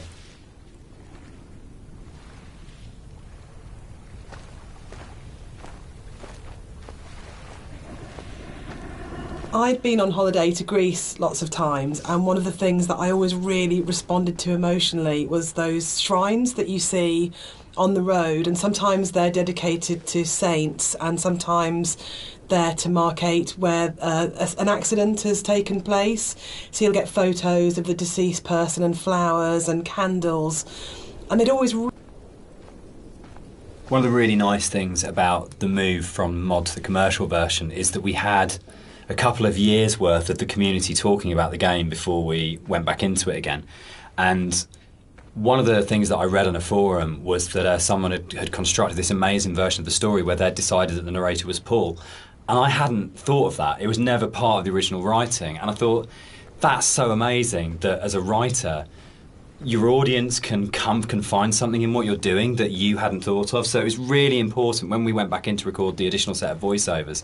I thought, I absolutely want to do this. I want to take this idea. I'd been on holiday to Greece lots of times, and one of the things that I always really responded to emotionally was those shrines that you see on the road, and sometimes they're dedicated to saints, and sometimes they're to markate where an accident has taken place. So you'll get photos of the deceased person and flowers and candles, and they'd always really touched me. And so I said to Rob, I think it would be amazing to get these into the game somehow, and then Rob took that idea and ran with it, and I think they're so successful and they're so beautiful and they're really moving. And I think it's because you had this elemental scale, you have the island and it's huge and you have that scale, and all of a sudden you come around this corner and it's absolutely brought back to the human scale again and to that relationship of the individual. And I think the other thing that it does really successfully is it's a kind of magic realism, because there's no way that you could have all those amounts of candles lighting your way. Who's lit them? The island is empty. Who's put those shrines there? But I just think it's a really lovely bit of environmental storytelling, actually.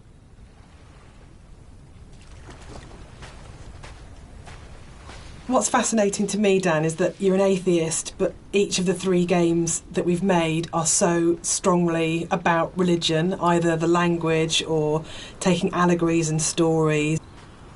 I think I'm really interested in people and the stories that make up people.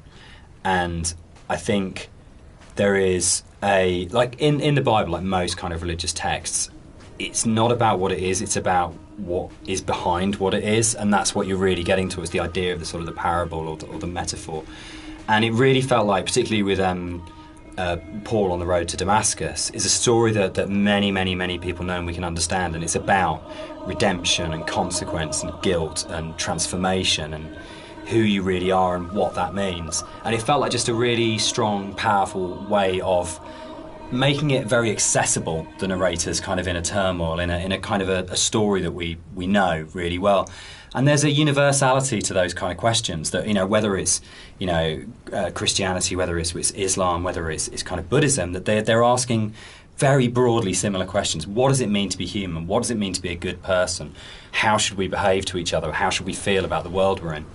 And it's a really powerful way of speaking to a lot of people. I think that's what's been really important as well, is that it's about saying, no matter who you are or what your kind of like outlook on life is, whether that's faith-based or secular, that we are all effectively asking the same questions. And that's why I think all our games kind of tend to be around those questions.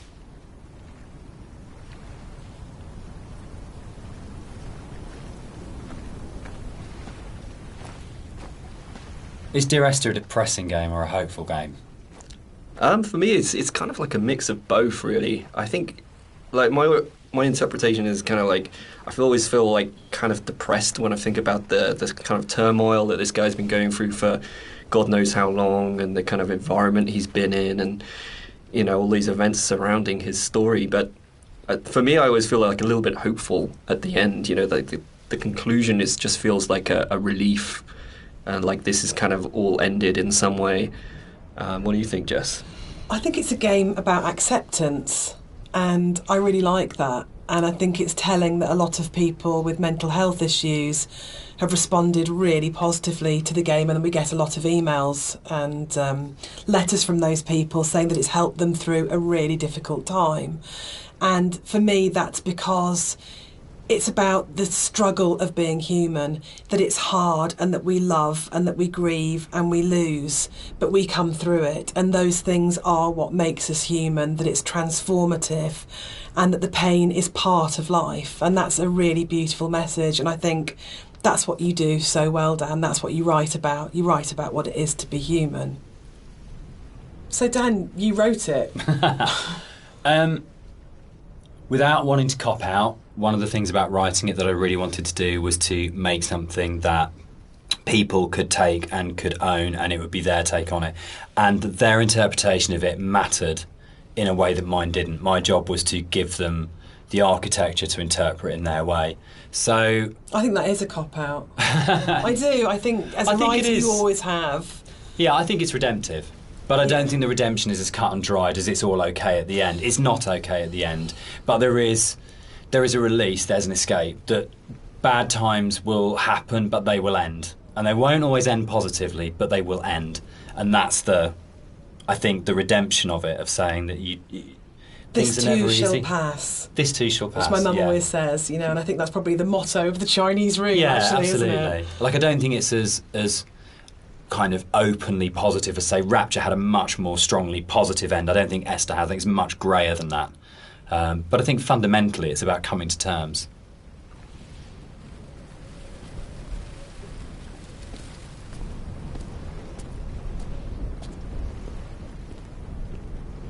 So, Dear Esther is the first walking simulator. How do you feel about Walking Simulator? You know what, I think I took offence to it when it first became a thing, but I think actually I don't mind it so much now. I think the fact that we have kind of taken ownership over it, like that genre has been kind of made our own by not just our game, but like a bunch of different games have kind of embraced it. I don't know, what do you guys think? I'm still really confused about the need to categorise in games, probably more than any other creative industry, and I think it shows that games have a long way to come in terms of how we describe an experience. So I do agree with Rob that it's really positive that we reclaimed Walking Simulator, but I still find it reductive, possibly, as a term. What about you, Dan? I think for me it's people want to know what they're buying and what they're getting into, and I think it's so people understand what a walking simulator is now, in a way that if it was like first person adventure or slow moving, not very interactive, story driven games, they're all sort of really very fluffy. But I think if you buy a game and someone says it's a walking simulator now, you've got a pretty good idea what you're getting. And there's been there's Gone Home, Firewatch, Stanley Parable, there's so many other really good titles that kind of fall within that group of games out there now, that it does have an identity, and I think that's the really good thing about it. I mean, when Esther came out, there was literally nothing. We had no idea how we described it or what we called it. We actually struggled with that quite a lot when it came to and sort of ended up being sort of like a ghost story, because it felt like it was the closest thing we could get. But it feels like now you can make a game like this and you can say it's a walking simulator, and people will know what it is straight away. Yeah, I think that's the nice thing is there's a whole group of games out there now that quite comfortably put themselves into that category.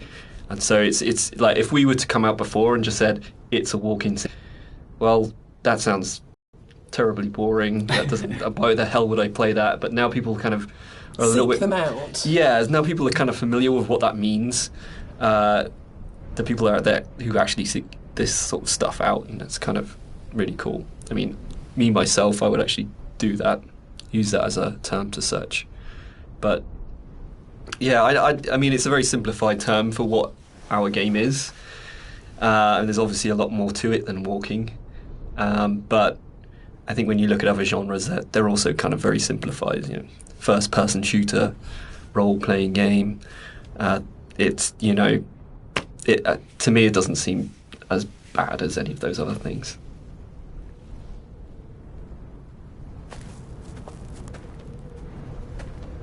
There's a bit of an illusion of simplicity with games like Dear Esther that people kind of assume, because there's not a lot of mechanics and there's not much going on in that sense, that they're easy to make. And I think actually it's kind of the opposite in a way, that because they're so simple, everything is exposed and everything has to be exceptionally good for it to work, because you're carrying a player's experience on a fairly sparse, minimal kind of framework, and that really means that every aspect of it has to be produced at a really high quality and has to be done with a lot of passion and a lot of thought. There's nowhere to hide in a game like Esther, and that's something which I think carries through to the best games of this type. You can see with all of them there's a real commitment to kind of depth and a really intelligent way of approaching design, and a real kind of trust in the player and a real assumption that players are smart, imaginative people who want experiences. It's not a game that it's easy to just knock off or to do with any kind of lazy attitude. You have to be really, really passionate and care a great deal and put an awful lot of thought into it if it's going to work.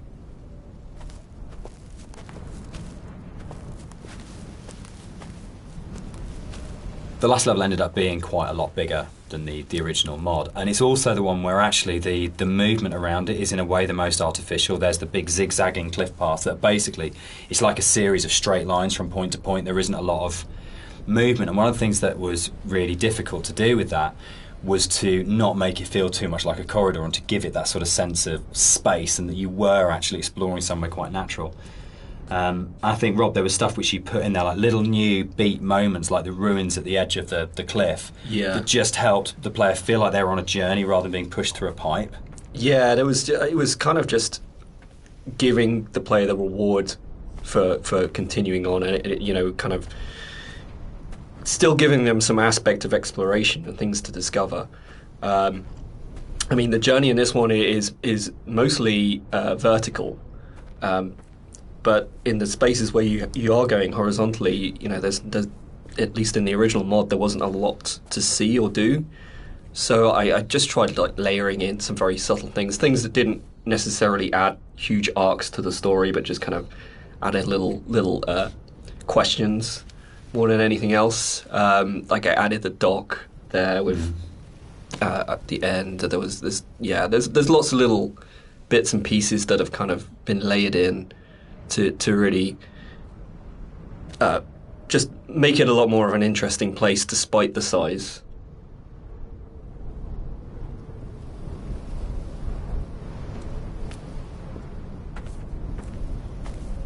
One of the things that I think was added more frequently in the final version of Dear Esther was the inclusion of a number of ghosts in the game. These are not like ghosts that you'd see in a normal horror game. They're just very loose silhouettes that you'll see around the island, usually like quite a distance off, or just kind of somewhere that you'd barely see it out the corner of your eye. I think this is a good example of where it's kind of really in your face, and these are kind of just something that we put in to kind of not just bring some unreal elements to the island, but something supernatural as well, something that's kind of beyond this world, something kind of unsettling. And yeah, we've a lot of effort's been put in to make these things very subtle. I didn't really want them to be like, I didn't want it to be a ghost story, so to speak, but I just kind of wanted to bring some of this supernatural element into the game, and this area is probably one of the most prominent because you can see it just before you go down into the gully here, and I think it's really one of my favourite scenes just because of it being so spooky, so unreal, and so interesting.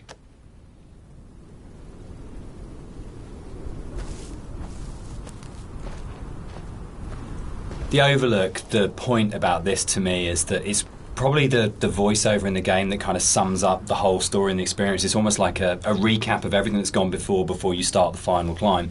And it's that pause before you're going to start the final climb and before the game's kind of builds to a climax. But you can also see the whole level, and it's like the idea that you are standing looking down on your own journey, a bit like the idea of your life flashing before your eyes, or sort of like seeing your body but having an out-of-body experience at the moment of death. And it was really designed to try and get that feeling as the player that you stop and you take stock of everything, and there's a bit of a sense of there's no going back. You take a breath, and now it finishes. And I really wanted to kind of achieve that sort of sense. And I think we did. I think it really came together here, that you got that sense of going, right, now this ends, and now I move forwards to it.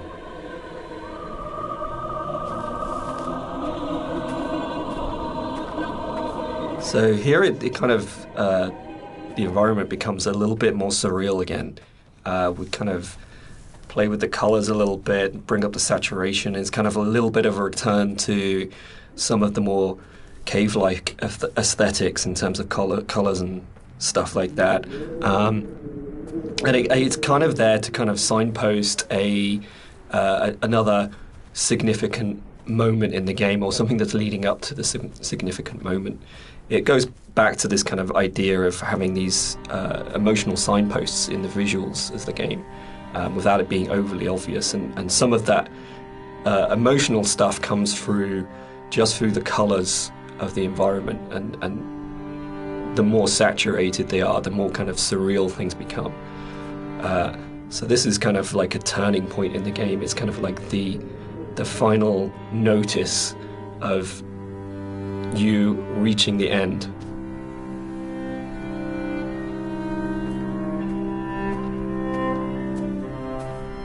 The music that's playing here is a repeat of another cue, and originally we hear it played on the piano, and the string quartet take on the piece here.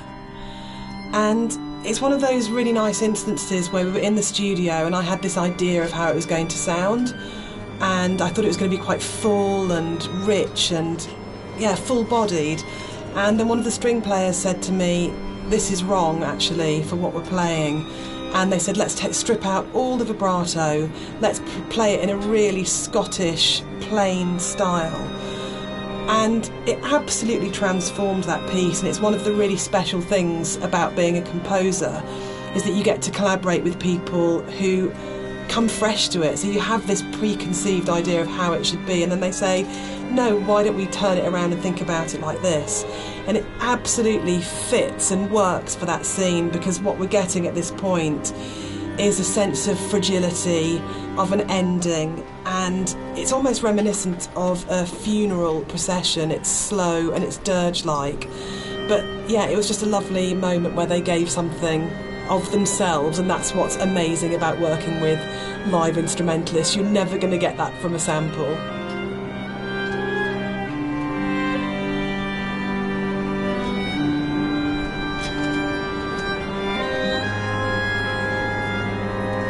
It was possible that this last section of the game could have felt quite laborious and forced, because it's two long zigzagging paths that just go up, and there was a real importance to getting it right. Quite a lot of work went into it. I think at this point for me, you probably as a player understand that the narrator's going to die at the end, and that this is it. And that unlike where the rest of the island, there's this sense of this could just keep going on forever and ever and ever, and you're going to keep the motif of come back. But I think when you set on this path, we really wanted to have that sense of this is it. This is the last time you're going to walk these paths. This will end now. And that sort of idea of going, you're kind of climbing towards your death, but you're also moving towards a point where that glimpse in the caves where you see the motorway and you go, I understand what this is about. For me, the whole path up the side of the mountain is about saying, it's okay. It's that kind of starting to kind of release it and go, it's kind of okay that Esther died. It's kind of okay that the accident happened. I know that I'm going to die. I know that this is going to end.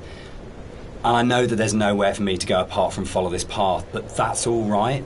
And it was very sort of hard to kind of try and find that subtle mix between the dread of it and the acceptance. It's where the positive and the negative and the kind of the loss and the redemption really start colliding for me. At least certainly that was what we were trying to achieve with it.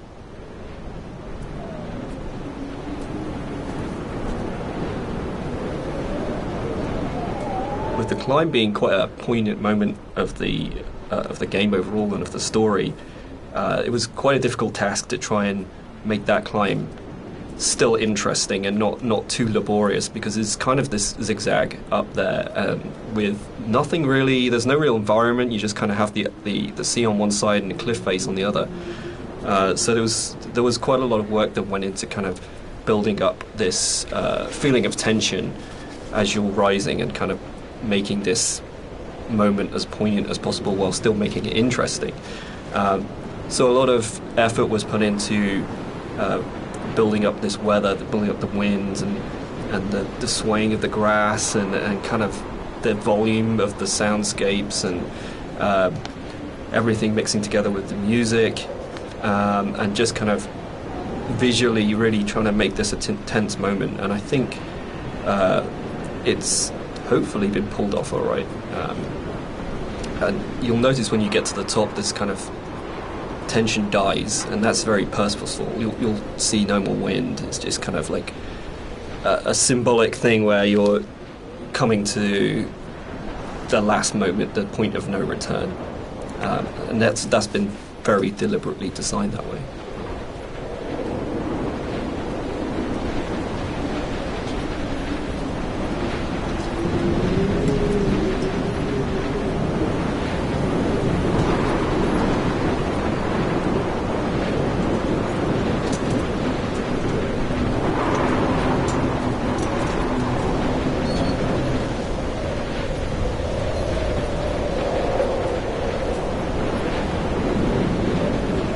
We had a lot of debates, didn't we, about the ending of the game and whether the player should retain control or whether it was okay to go to a cutscene at this point.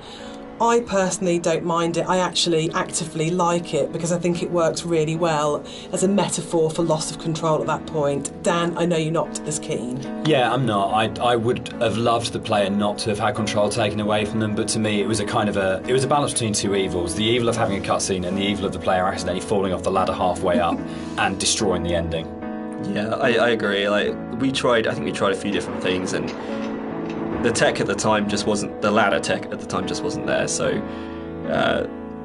and the other thing for me was pacing. It was making sure all the music, the voiceovers, the timings and everything were perfect for that final jump off point. And just letting the players kind of noodle around going up a ladder for what may have been like 7 minutes because it's a tall tower was kind of an impossible task.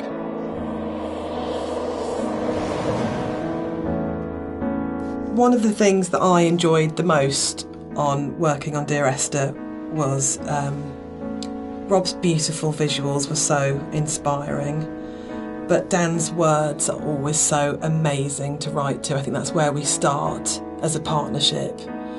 And the music at the end was so easy to write because that last voiceover is the pinnacle of the writing to me, as it should be, because it's the last VO, so you would have failed if it wasn't good, but it is just so beautiful and moving. And for me, talking about whether it's a hopeful ending, the music is really hopeful at this point, and it signifies to me transformation, freedom, escape, acceptance. Yeah, and it was just a beautiful cue to write, actually.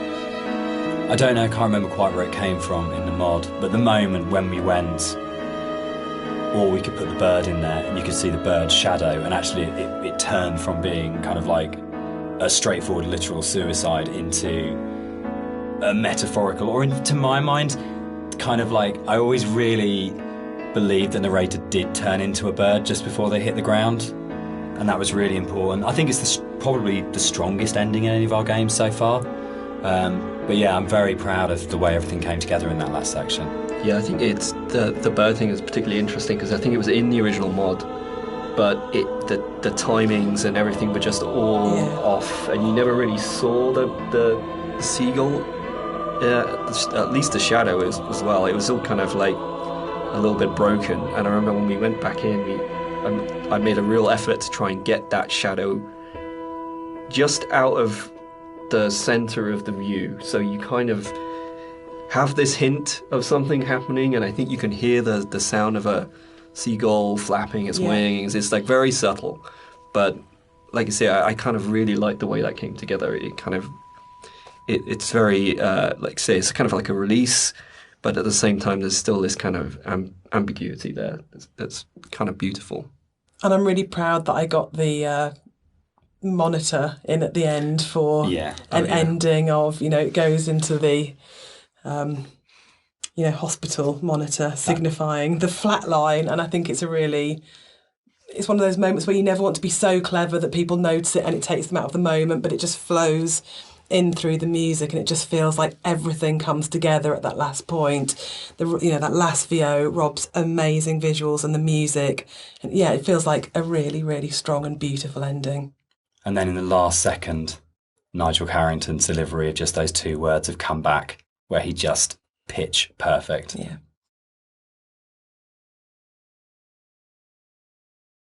So that's the end of the director's commentary. We'd just like to say a big thank you to everyone for listening. We hope you've uncovered some secrets and some facts that you didn't know about the game before. We'd also like to say a huge thank you for buying the game, and for all our fans who've been behind us and been behind the game and have kept it alive all these years. It's a real privilege that it's still out there, still such a title that people love so much. Yeah, and we're really looking forward to the future and what we can create coming up next. Thanks for listening. Cheers. Bye.